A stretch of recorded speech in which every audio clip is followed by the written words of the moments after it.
How's it going, everyone? Welcome back to the Car Dad channel. Today's more of an update. We'll do a couple little things, but I've received a ton of new parts that I will show you. And we will get the block and head prepared to get off to Precision, the machine shop down in Hudson, New Hampshire. I'll be sure to link them. They do great work. They've done all the work for Ryan Turk's race car. And yeah, this is going to be a little bit of a race car, but we'll never see the loads of any of the cars that he sees drifting and rally racing. So I trust them. They did all the work on my 180 build I did about a decade ago.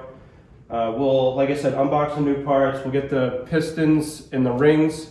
We'll get the rings on the pistons because we want to bring as much of the internals down to Precision as we can so they can have the full picture. They can check tolerances and make sure everything's going well. We are going to drop the block off there. They're going to do a decking, a finish hone, and a line hone because I am going to be switching from main cap bolts to main cap studs. And since the clamping forces will be a little bit different, you want to make sure that those holes are perfectly round. So they'll line hold on that. They will hot tank that, hot tank the head, deck the head, and yeah, and we'll pack up the truck, send it all off, and once we get it back, we can finally start putting this thing together. I still need to get a lot of the boring maintenance parts, but I got a long laundry list and someone's gonna help me get those. Want to remind everyone that Integrated Engineering is sponsoring this build, so if you need parts like the ones you'll see later in this video, please click the link below. You'll get 10% off your order. You can also use the code CARDAD2425, and that will get you 10% off your order, and it helps the channel. So they make the best stuff. I've used it in builds before. Thousands of people have used it in builds. Great company to work with. They make really high quality stuff. I'll be sure to highlight some of the parts that are really hard to find for this. I'll be sure to link them below, like the main cap studs and the main bearings. And I will also wanted to call out that obviously Boost Brothers is sponsoring the channel. So I will put a link below. They are the de facto 07K swap specialists. I have a bunch of their new parts that we'll take a look at later on in the video. And yeah, let's get on unboxing some of this stuff and getting the rings and the pistons. Let's see what we got.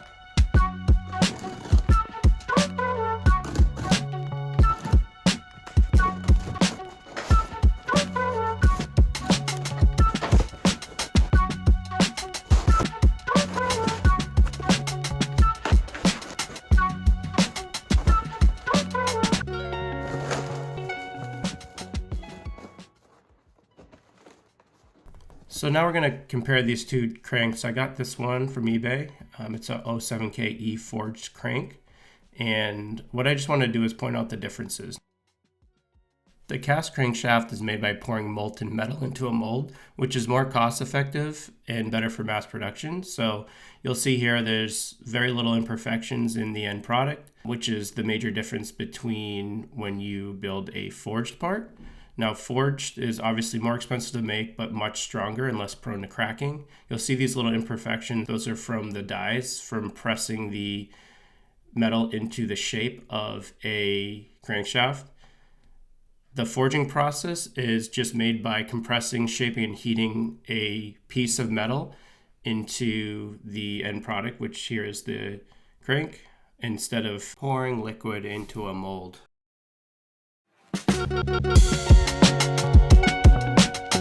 Alright, so today we're gonna get this engine ready to go out to the machine shop.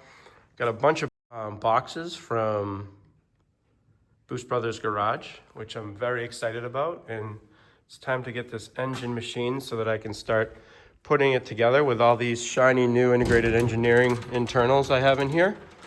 The last thing we have to do is take out the oil squirters in the bottom of the cylinders. You can see those little, probably hard to focus, but little squirters at the bottom, because if I leave those in, the cylinder hone will damage them.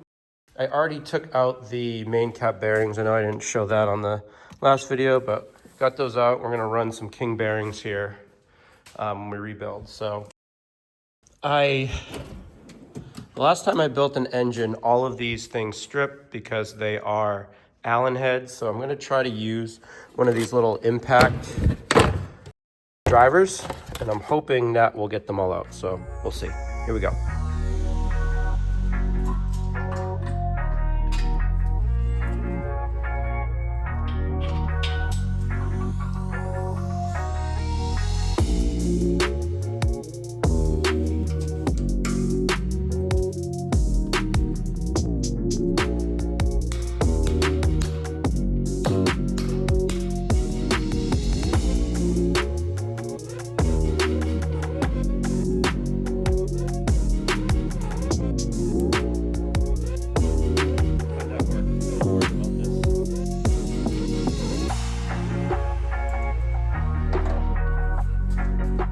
See if the rest of them work that easy. I find myself using this tool a lot. This is just an Amazon, I think it's made by Tecton. Bought it to do brakes with, getting a little set screw out, but it's come in handy more often than I would think.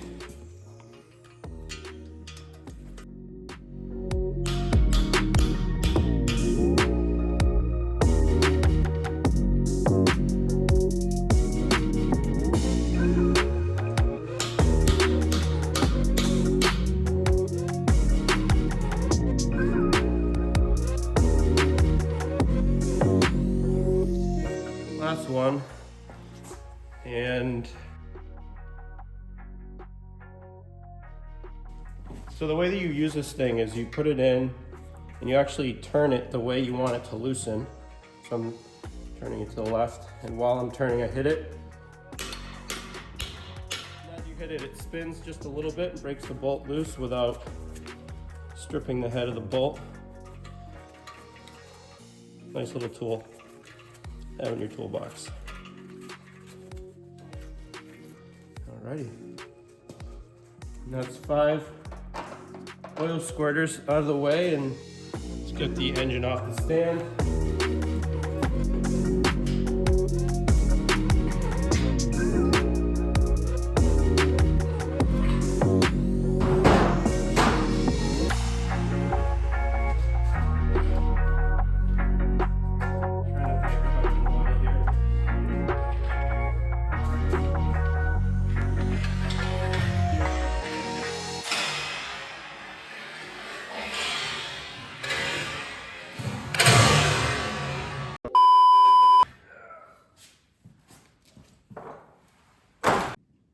Well, I forgot to hit record, but I just got the engine stand adapter off, and obviously I got the oil squirters off. All right, so today we're gonna assemble the piston so that I can bring everything to the machine shop. I'm just gonna finish prepping the block and all the internals, so let's get into it.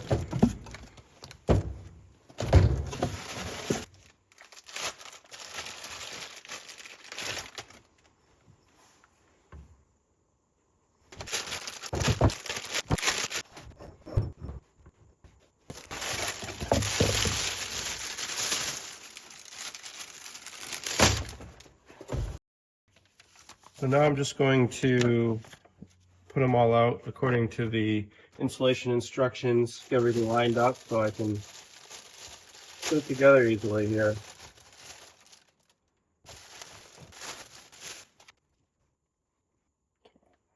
It's the top ring. It has a little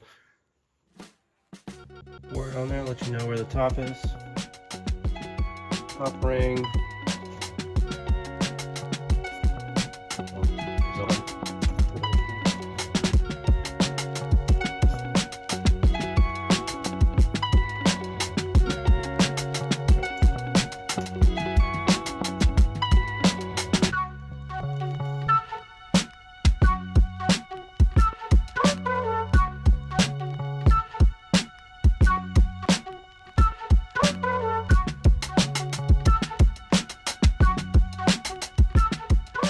So according to the instructions here, I have the 3-piece oil ring construction. So we'll go oil ring, there's 2 steel rings, second ring, and then top ring should be the order. Now, you do have to be careful because there is or not really be careful, but just make sure you have the gaps lined up. There's a diagram here from Mahle that shows you where all the openings need to be. Again, not a huge deal. We'll check those before we put them in the engine, get to work. So first step is the oil ring. You can kind of see it's easy. You just slide it up over there into the first hole, into the first groove. Make sure that it's not overlapping. Do that one. All right, we got first person mode here going on. So we got oil ring, the 2 steel rings, and then gonna make sure the second ring is in the right direction. All right, after a little bit of interneting, I realized I had this in the wrong hole, so took the pins back off, completed piston here.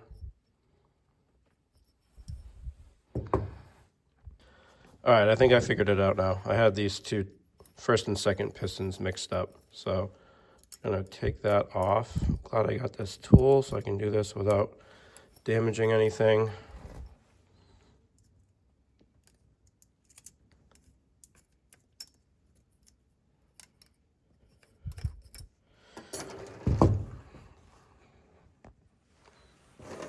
So, see it says top right there. Put that here in the second hole. Make sure it's lined up. Keep calling it a hole. Second groove. There we go. That fits much better. And then this one's not marked. So you gotta make sure the bevel's facing down, which you're never gonna be able to see on the camera, but you gotta trust me on this. Put that in here. We'll get that in that groove there. And there you have 1 completed piston. So now it's gonna do the other 4. All right, let me get one clean take here now that I've figured it all out. I'm gonna do 1 oil ring first. And you gotta make sure this is butted up, not overlapping. Put this one on first. Get it in there, and then put that under there like that.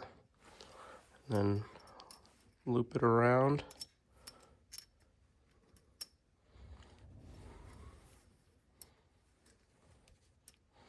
Make sure it's all lined up underneath the oil ring here, which it almost is, just right at the end here. There we go. It's in its home. This one too, we'll get it started right here.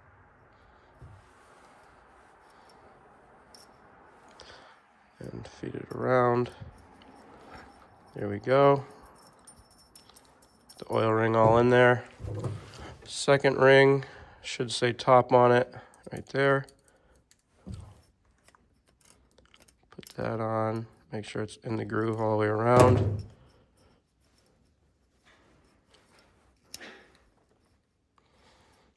It is. And then make sure the bevel is facing down on this one, which it is.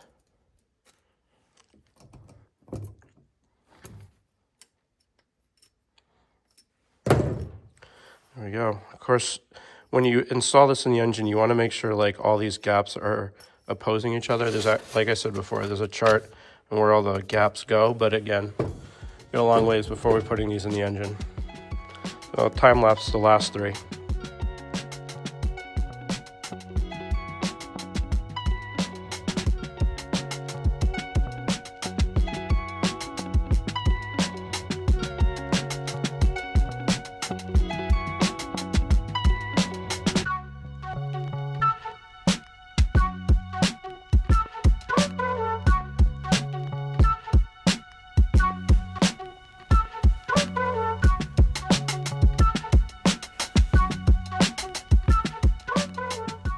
Another thing that was a little tougher to track down was these main bearings. These are actually for a newer block, I think for the Audi TT RS and the RS3. So I'm hoping they work. They are slightly different, I noticed, in construction. The kind of oil groove in there is a little different than the stock ones. So we'll check with the shop to make sure that they will work. But besides that, it's really tough finding certain parts for this block, and I'm hoping that since more people are doing this swap, that it'll make it easier. The biggest things that I had trouble finding were the main bearings and the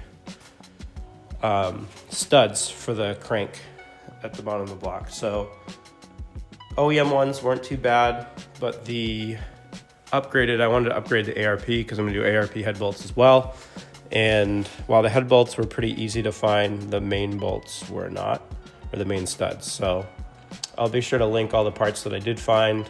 I did find solutions for all this stuff in the description. But next up, we got to load up this engine and bring it down to Hudson to get all the machine work done, get it cleaned up, and then we will start putting it all together.